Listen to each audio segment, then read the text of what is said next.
The following presentation is part of the Technology and the Corporation Conference Series, sponsored by MIT's Industrial Liaison Program. Thank you so much. So it is the afternoon. I'll try to be exciting. We can get up and do jumping jacks if you need to, walk around. But I'm thrilled you all are here. I'm grateful for the opportunity. When I looked at the agenda of the other tracks, I almost didn't want to come to my talk. There's so much cool stuff going on, right? So I don't envy you the trouble of having to decide where to put yourself. Hopefully you've got multiple people from your company so you can divide and conquer. The title of this talk is obviously very broad. I am going to give you kind of a couple of little stories. I'm an assistant professor, so these are all works in progress, but I hope to get feedback. I'm excited if you guys have questions, clarification as I go through. I welcome that as well. But what I'm going to tell you a little bit about today is the work that we do in my group, trying to inform the design of materials, the design of the processes and systems in which those materials operate, and how we can think about those from a resource-effective way. And what I mean by that is sort of from an environmental perspective, from an economic perspective, but also a resource use perspective. And I'm in a materials department, and so my kind of starting point of the way I think about things is from the material. And so the two images that you see here, to me, evoke the way that I think about the material. So on the upper left here, we've got the Kennecott copper mine in Utah. And so that's sort of, the beginning of a material's life. And then the end there, is we've got bales of used beverage cans that are actually from the single stream recycling facility here in Charlestown. So, kind of looking at the ends of the spectrum here. And so the work that we do in my group tries to acknowledge the fact that as a material scientist, we have to make sure we're not just looking at the design of those materials in isolation and that they're part of these complex networks that have interactions, and you all know that well in the context of the industry that you work with. But sometimes for the researcher, that they don't always remember that, right? We're focused as researchers on set of performance metrics around energy density or dielectric constant, and so if we can kind of broaden that perspective to think about the materials in which, in the context of the systems they operate, maybe there's some opportunities there to increase the closing of our loops there. As we see, we've got a life cycle figure there, all the way through the processing, manufacturing, use, and end of life of materials. And then there are these streams that we're able to recover, but then also obviously losses. And so can we make things more circular, but where it makes sense to do so? So this is kind of one way that we think about the research throughout the life cycle. But another part of this system idea is that there's also this vertical integration that we want to think about, right? And so a lot of times, folks in materials science and engineering will focus a lot on this top part of the pyramid, the development of the materials themselves. And then on the other end of the spectrum, I also interact with folks in industrial ecology, if that's a term you guys are familiar with, who think a lot about how do the industries that produce wastes and how do they use those wastes and what are the materials efficiencies in those systems. So that's a little bit more on the kind of operations, industries, and market side. And so are there things we can learn trying to be more vertically integrated across that? And so what I hope to do with my time here today, in addition to keeping you awake, is give you a couple little stories about this this vertical integration. Some tried to pick up something that's got a more emphasis on this part for those of you who are more interested in that, and then an example of what we're trying to do that's a little bit more kind of bottom up. So we'll do a top-down story and a bottom-up story here for you. And hopefully leave some good time for questions. So to start off with, I just wanted to talk about some recent work that we've done looking at our assessment of potential supply chain bottlenecks around lithium-ion, for the materials used in lithium-ion batteries. And this was a perspective study that we did, so it's sort of not as involved as some of the research we do, but I think it's just evocative of the kind of stuff I like to look at and why I like to think about this from a resource use perspective. And so in this work, the reason for this idea of thinking about kind of materials availability or materials criticality in materials markets is that I think as our devices have become more materially complex, and the supply chain's longer maybe and more complex, that understand that many of these advanced technologies that are fundamentally materials dependent, meaning that they're enabled by a particular material or a particular set of materials, you're therefore subject to the supply chain of those materials. And that's likely obvious to you guys in spades, but can we provide some metrics of how to look at that given how dynamic and complex these systems are? So for this work, we focused on 5 key metals used in lithium-ion batteries. Again, they're not used in their metallic form, but using the sort of metal as the common denominator across that. And what I want to show you are the set of kind of screening metrics that we look at to say, okay, if we know we want to make increasing numbers of electric vehicles and increasing grid penetration for lithium-ion batteries, where does that leave us in terms of the relationship between the supply and demand of those materials? So I'm going to give you some examples of this is sort of walking you through the kind of screening that we did when looking at those 5 materials.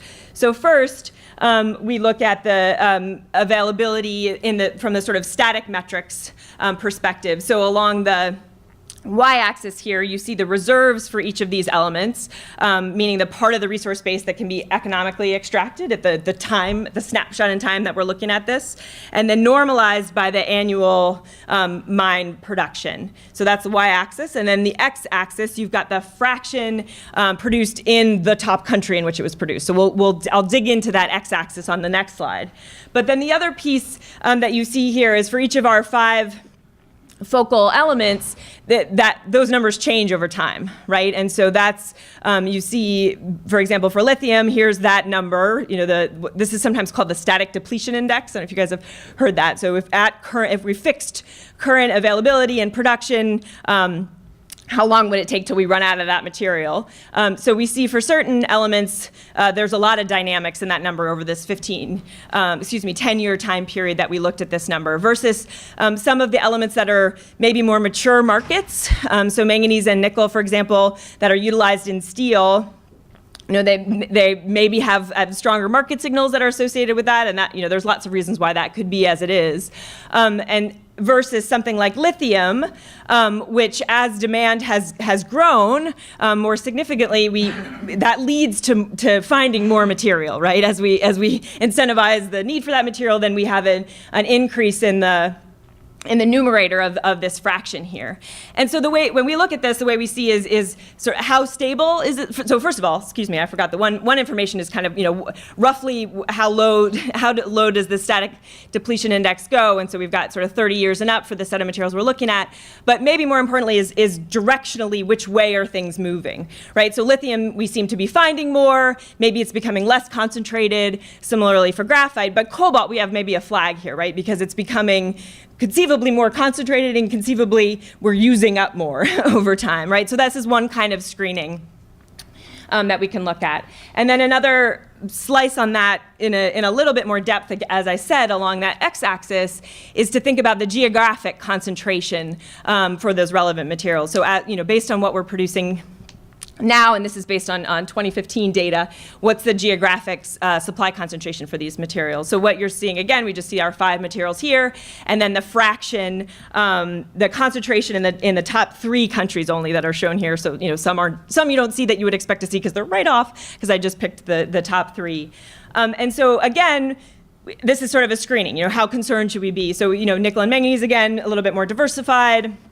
Not so much of the production is from the top 3 countries. And then in addition to that, how concentrated is the material in those top 3 countries? So again, we have this kind of flag associated with cobalt because of the dominance of its extraction from the Democratic Republic of Congo.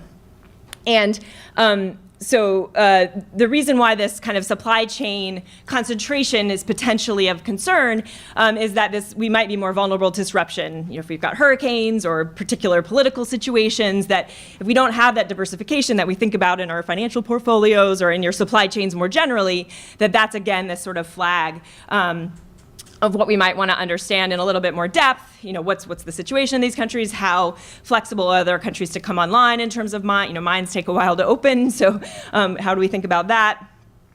So this is kind of this higher level analysis. And then what we did next was dig into a little bit more detail around cobalt, which I'll show you, and that ends up being the main element that we studied here. And then the other thing that we looked at kind of is in contrast, but because it also comes up a lot in popular press, is the sort of availability of lithium. So I'm going to show these as kind of a contrast. So if we look further at cobalt, in two ways here. So the first thing I'm showing is the global trade links. This is of cobalt ores and concentrates. And I'm showing the flows above 10 million US dollars, where you're seeing the trade flows of export in red, and then green is where it's going to. So this is kind of a strike. This is a map that maybe wakes us up, right? We've got this big fat band going from the DRC into really Asia. That's sort of China focused, but the battery production in that part of the world. And so the largest trade flow that we see here accounts for almost 40% of the global trade value here. So we've got that degree of supply concentration, which we saw on the previous slide, but the previous slide talked about it in terms of the production of that material, the extraction of that material, right? It's not only concentrated on that side, but it's also concentrated in the manufacturing. So again, just sort of the kind of, still just sort of qualitative information of how we're getting at this. And the other thing with cobalt, for those of you in the industry know this well, is that it's also mined often as a byproduct as opposed to a co-product, so that the value for the mine is derived not from cobalt, but from where the primary metal that is being extracted there. So I have got two little flowers, I guess, showing you that cobalt is mined as a byproduct of nickel, but also of copper. So that the revenue of the mine is being generated by that primary material, but that you have this byproduct as cobalt. And the reason why that's also another kind of flag is that then I as cobalt am not responsible for driving up further mining, right? It's driven, the supply of that material is driven by cobalt, or excuse me, by copper or nickel in that case. So that's sort of another thing that we think about. And I'll give you a little bit more depth about this idea of a byproduct because we've thought about that a lot.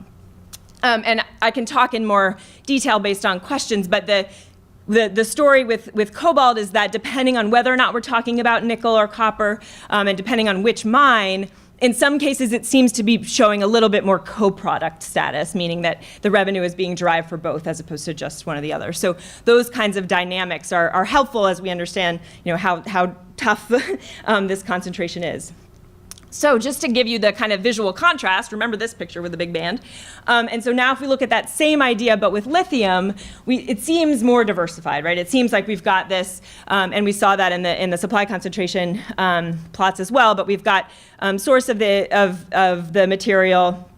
And this is looking at flows of lithium oxide, hydroxide, and carbonates. That's a bit more diversified geographically. But the other thing that's not shown explicitly on this map that folks who know this space as well is that lithium is also diversified from the extraction technology. So it's diversified, it's mined from brines, but also in a more traditional mining form. So there's some diversity in the geography, there's some diversity in the form in which we're extracting it, and then it doesn't suffer as much from this sort of cobalt issue, from this co-product issue that I mentioned.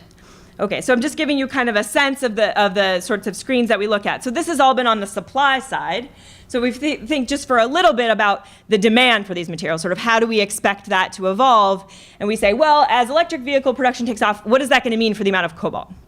And the primary reason why that's a tricky question, I was talking to some folks I know in the audience yesterday, is that it depends on what you're talking about, right? What kind of battery? Not all lithium-ion batteries are created equal. And I won't go into the details of our demand. I can refer folks to the paper who are interested, but I just wanted to pull this particular analysis out because if we look, so what I'm showing you here is a table of the 5 constituents that we looked at, but as a function of what do you mean by lithium-ion, right? What kind of lithium-ion chemistry are you talking about? Is it a cobalt oxide that's predominantly in the electronic space, or is it some of these other species, NMC, you often hear? And these different numbers going on here for the lithium, nickel, cobalt, manganese oxide is the molar fraction of these, of the nickel, manganese, cobalt constituents in there. So I just draw your attention to the cobalt column, right? I'm varying by an order of magnitude in terms of the amount of cobalt I've required. And this is kilograms per kilowatt hour. So you can think about it in terms of the performance metric. So when we talk about demand, it depends on how we evolve in terms of the chemistries that we're using.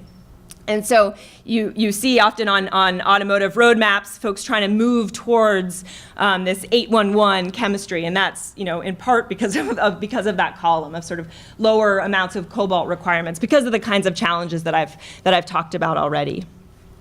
So if I kind of wrap this story up for you a little bit here, if I overlay, and I didn't have time for the demand projections, again, happy to talk about that in more detail, but if I overlay, again, we've kind of, through our screening analysis, identified cobalt as maybe kind of a problem child. Let's think about the supply of that material. So I'm showing the mine production of cobalt over time, and then you see the country breakdown. So this mustard color is our DRC friend, and then there's 2016 demand, and then our projections based on an assumption of those chemistries I just showed you on the table there. But we've got a pretty broad range, right? Here's our low range of demand for cobalt versus our high. And then projected supply, depending on the information we had about mines that were ready within that time period. So for us, what I conclude from this is that cobalt is something we need to understand in more detail. And don't have time today to talk about in too much more detail. Again, happy to talk about it after. But given the fact that it's well within reason with our high scenario that we have more demand than we have supply, given the fact that we're geographically concentrated, given the fact that a lot of times I mined as a byproduct and not a co-product, there's some resource use considerations associated with this material. I just wanted to emphasize that this idea of materials criticality, sort of challenge and resource use around a particular material, I don't mean scarcity. That's not what I'm talking about. It's not that there isn't the amount of the material.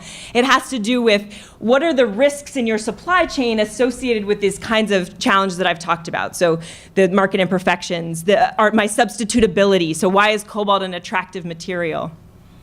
And so those are the kinds of things that we point to that then would mean that maybe the risk of that material is sufficiently high that we need to think about alternatives or ways in which the market's operating that's pointing us to these particular problems. So before I give you the next little story here, what I wanted to give you a little bit more detail about, because this is sort of the research that we do in my group, is to try and dig into some of these more static metrics and try and add a little bit of color to them. Because in order to be useful to companies, to designers planning new materials development, I can't do a detailed partial equilibrium model for everything on the periodic table as a function of all these things that are changing. So this idea of, are there a set of screening metrics that we can look at is useful, but there's obviously limitations to those, right? And so this byproduct phenomenon is something that, at least in the academic literature or in some of the kind of government frameworks around materials criticality, we felt like deserved a little more attention. So a lot of times, if folks that are familiar with this space, you'd see, here are the lists of the Department of Energy's top critical materials, and it's this sort of checkbox of metrics like I've been talking about. And often this byproduct thing is a yes/no, yes I'm mined as a byproduct, yes I'm not, or the degree of dependence of that byproduct status. And we felt like there may be a little bit more, there may be another metric that may be more useful, or there may be a slightly more detailed way to look at that. And so I just want to give you a little bit of a flavor of that before I give you whiplash with a shift of topics. So what we did, and there's a ton going on here, and don't worry about it. I'll take you through what I want you to learn from this plot. But we took these carrier byproduct pairs, right? So the byproduct is the guy that I get as a function of mining the carrier predominantly, and then we plotted each pair as a function of the fraction of the byproduct that comes from that carrier particularly. So it's a pair-specific phenomenon. That's the x-axis. And then the y-axis is the measure of the relative value derived from those particular materials. It's not just price, it's also extraction efficiency, it's also concentration. So this idea of how good am I relative to my carrier. And so that's what you're seeing on the y-axis here. And so don't get lost in the wash of plots here, but I'll just draw your attention here just to germanium. So germanium, we can learn, is mined as 60% of it from zinc, or excuse me, 60% of the byproduct dependence associated with zinc, and then we've also got coal here, 40%. So 40 plus 60, we've got 100%, so that means we're fully mined as a byproduct from these two constituents. So that's just sort of the idea here. But what we can learn from this is that not all byproducts are created equal, right? We've got this sort of idea that things that are more byproduct dependent but also lower value are the candidates for criticality associated with being a byproduct. If my value ratio is close to 1, then I'm doing okay relative to my carrier, right? You know, that means that in certain minds I'll be the co-product as opposed to the byproduct. We could talk about that cluster if folks have questions. So what we did next was look in detail. We did a more detailed, not as detailed as you could get, econometric analysis of the pairs that live in the medium and high criticality clusters. And I'm just going to give you a snapshot example of that particular activity. So we basically looked at the elasticity of the byproduct associated with the particular carrier to say, is it an elastic, meaning is it acting more as a byproduct, and then what is that byproduct dependent on? And we found that it varies. So it's not just that I'm a byproduct. There are also other kinds of inefficiencies that you might see in the market. And that's probably an obvious thing to say, but meaning that we can't just say, am I a byproduct or not? You know, is that a problem? There needs to be this layered set of metrics. But maybe more importantly, because that was something people had thought of before, what we found much more indicative of how much the fact that I'm a byproduct led to a challenge around criticality was how far my production was from the potential supply based on how much of the carrier was mined. So that's what you see going on at the top here. So let's look at the right first. If you remember my example that I showed you of germanium, so here's the supply of germanium. Here's how much could come from current zinc production over time, obviously, and then how much more could come from coal. So you see the amount that I could have is much less than what I'm currently supplying. So I think of this as like a buffer. Here's my headroom for if my demand went up, I could meet that demand based on what's currently going on, based on extraction efficiencies. And there's some nuance in here I'm happy to talk about. And similarly for selenium, mined from copper, is that I'm well below, or a good bit below the supply potential. But the kind of main flag that we had around this was indium, used in liquid crystal displays and other applications. And in this case, there's sort of another extreme. So here's the potential of indium that could be mined from zinc in this shaded region, and then the supply, the historic supply. And you can see it actually goes above what the supply potential was, which then points to there was some sort of inventorying going on that then was able to meet that supply potential. And you can dig in that in more detail.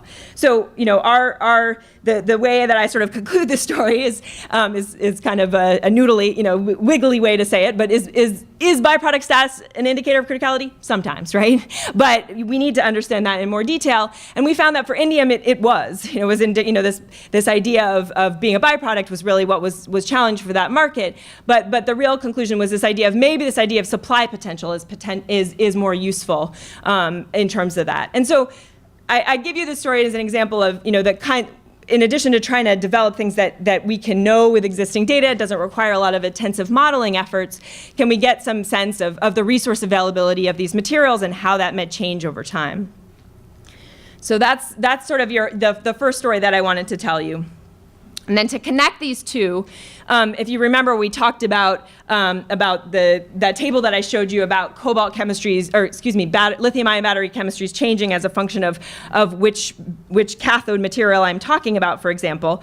Well, what about as researchers at MIT and elsewhere and in your companies try to say, okay, well, let's try to develop a cobalt-free cathode material, or something that would be less dependent on these materials that we've identified as some resource use challenge. And so this takes you now to the part of my work that's a bit more bottom up.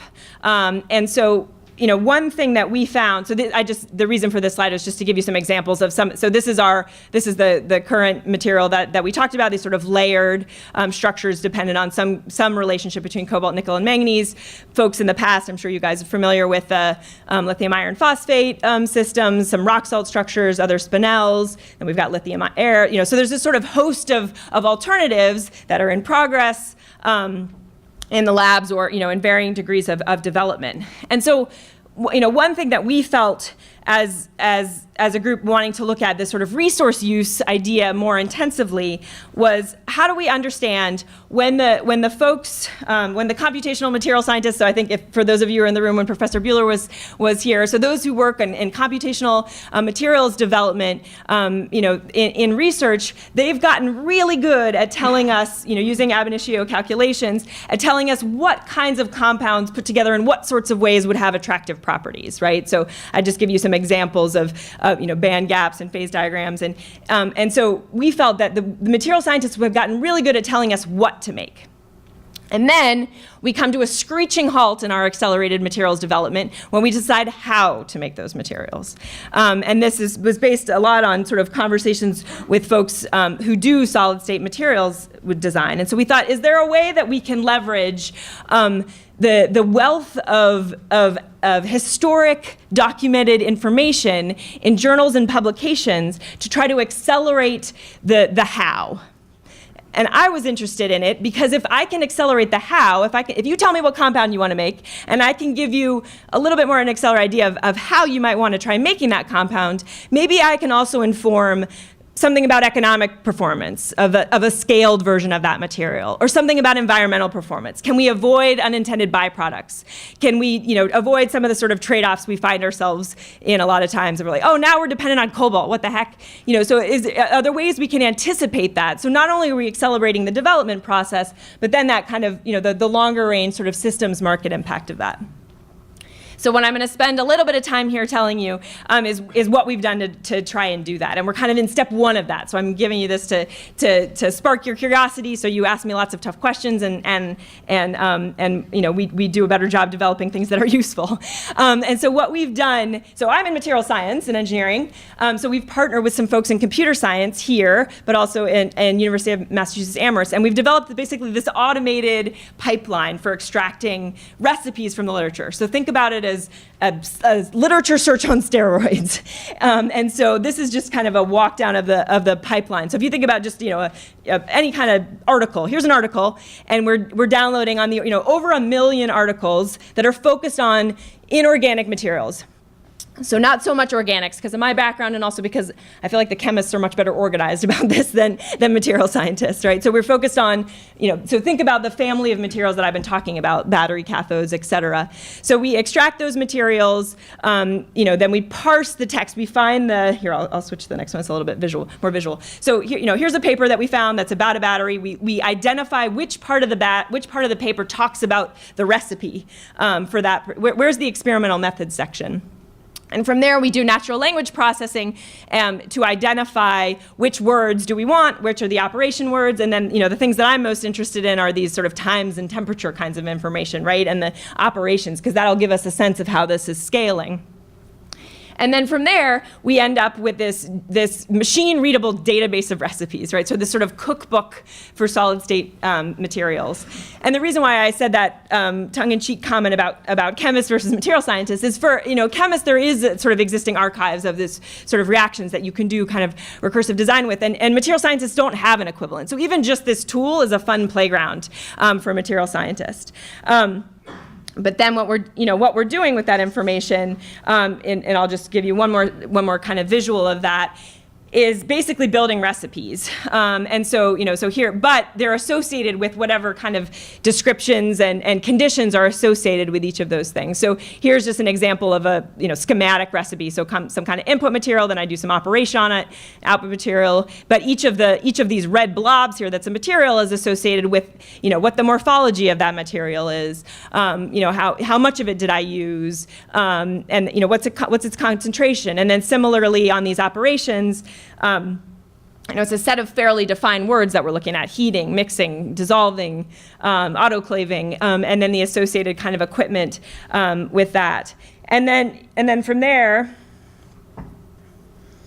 we then put that all together, and you end up with a set of recipes. And so I'm going to show you some of the stuff that we've learned from it so far, and then I'll end with sort of how we're going to use this. But here's just an example of what I like to think about when I see this. So here's a ferroelectric, ferromagnetic material. Doesn't matter so much what it is, but we kind of see what are here are two different entirely distinct recipes for making that material.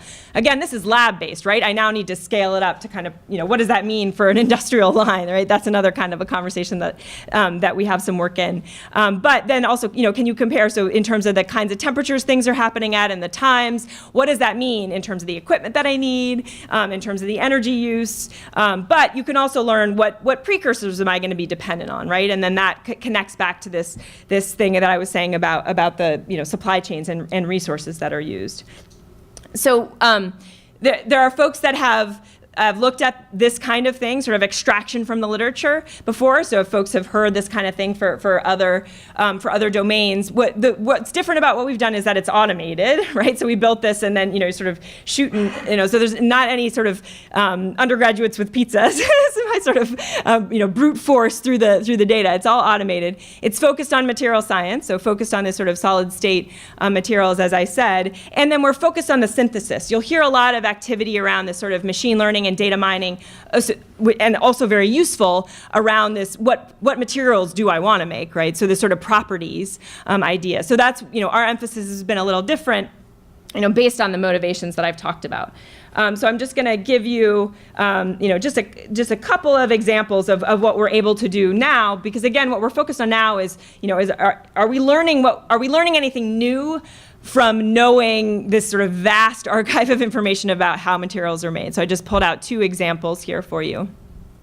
And again, my motivation is to, can we learn to suggest what the synthesis conditions would be for materials that haven't yet been made? But the way we test that is, are we lining up with the way existing materials have been made? And so two examples here. One, to bring us back to the battery space, this manganese oxide that is related to these cathode materials applications in energy storage and also in catalysis.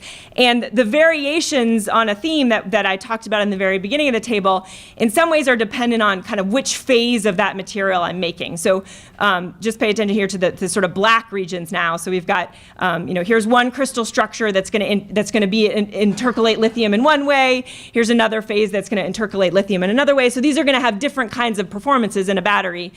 Even though it's manganese oxide, it's got a different phase structure. So it's going to move ions and electrons in different ways.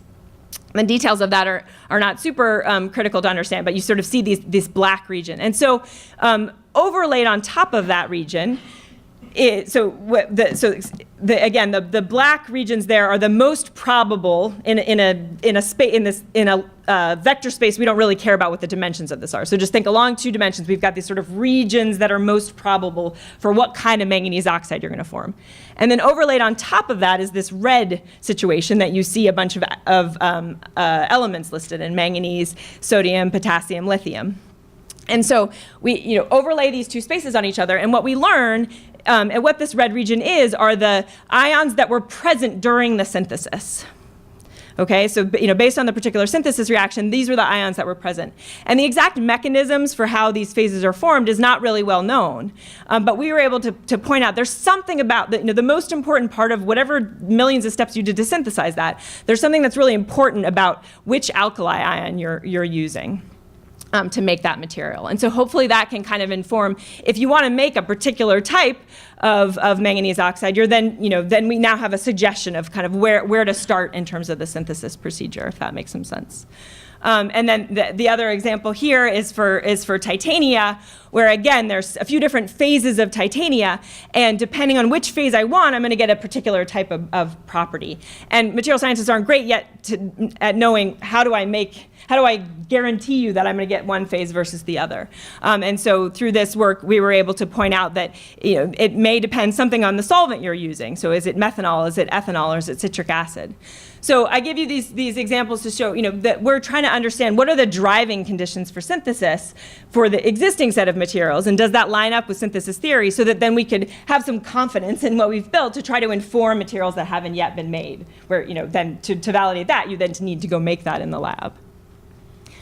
So, just to bring that kind of back to where I started from, is that we've got this sort of set of articles that we're mining information of to make this synthesis parameter database, essentially, and then we find out, what is it that's needed to drive certain conditions in the lab. And then for those of you who are familiar with the kind of process-based or techno-economic cost modeling, we can try and take those recipe building blocks to get some sense of what are the potential byproducts or potential cost drivers of what scaled impact will look like. And this dotted line is here because we're still working on that part. But I just wanted to give you a little bit of flavor of this is trying to think about early stage materials design, but in the broader context of what would be required when that material is at scale. And there's lots of research that needs to happen in between there, but can we start to point to ways of accelerating that process, but also with this broader context in mind. That'll give us a little bit of a sense of resource use, et cetera, et cetera. So hopefully I've given you some food for thought here. In part, what my message is to the material science that I work with, and then trying to basically bridge a little bit of the gap between the research and development at universities and then what needs to happen then for it to be implementable, is that I think this sort of idea of thinking about the system and that the context of material science gets us moves us in that direction. And if you don't do that, then you're masking opportunities or problems. You could say showstoppers maybe is a way to think about it, particularly as the complexity of the systems and the materials that we are developing increases. And then I didn't drive this point as much home here, but I think we all know the kind of critical role that materials have related to our current social problems, environmental problems, and so that we need to be able to think about that at scale already when we're in the lab. Otherwise, we're going to take forever to solve the problems. So hopefully I've kept you awake. Thank you so much for listening. This is my group, and we have funding from a bunch of different companies. I work both sort of materials-intensive companies, I guess is the main theme, but I've done a bunch of work in electronics as well. So I'm happy to take some questions with my remaining time. Yeah, it's